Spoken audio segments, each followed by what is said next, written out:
Okay, week 5, New York Giants versus Miami Dolphins.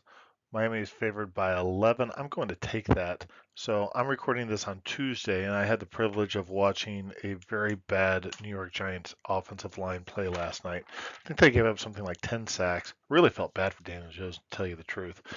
Um, and then Miami's come off a loss too. Miami's got a different loss. They played a very good Buffalo Bills team that's finding themselves uh, uh, overall. One thing I'll point out before I get too far here is I did not update the model to include the Giants' loss last night. If I thought it was going to be change the outcome, I would have run it because that will uh, that's going to adjust all of that. But that notwithstanding, um, there's nothing particularly close with this. So I do realize that 11 points is a big point spread. That notwithstanding, uh, Miami still has a fantastic offense. They really do. Their defense obviously has some holes, particularly in that defensive pass rush or defensive pass capability, which obviously the Bills discovered and exploited last week. The Giants don't really have a whole lot going for them. They've got a poor uh, they've got a poor offense, and I realize that they're banged up. They've got some injuries. They talked a lot about that last night. I just don't see that changing by next week. So with that, I feel pretty comfortable that New York is struggling and they're not going to make any big improvements very quick. They just don't have a lot to work with. And meanwhile, the one loss that Miami has, hey, they lost to a good team. I'm sure that they also learn from that experience. That's what the NFL good teams do.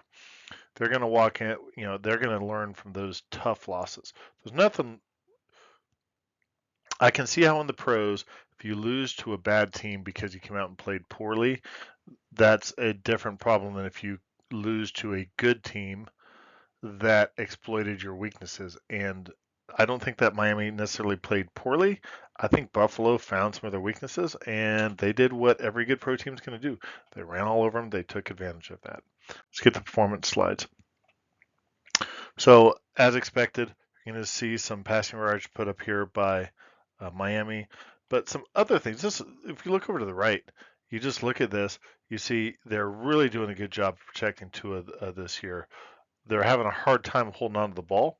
I don't know why that is. I have not watched them close enough to see if it's a particular player who's fumble prone or just not protecting the football, or if they're having a lot of plays where they're reaching out and they gets knocked out. I don't know. However, this number right here, that explosiveness, is really noticeable. Then we come down here to the Giants, and again, if you watched last week and you're thinking, or let me phrase that.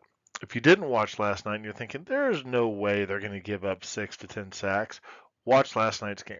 That was really a demonstration on how not to protect the quarterback. Again, I felt really bad for Daniel Jones.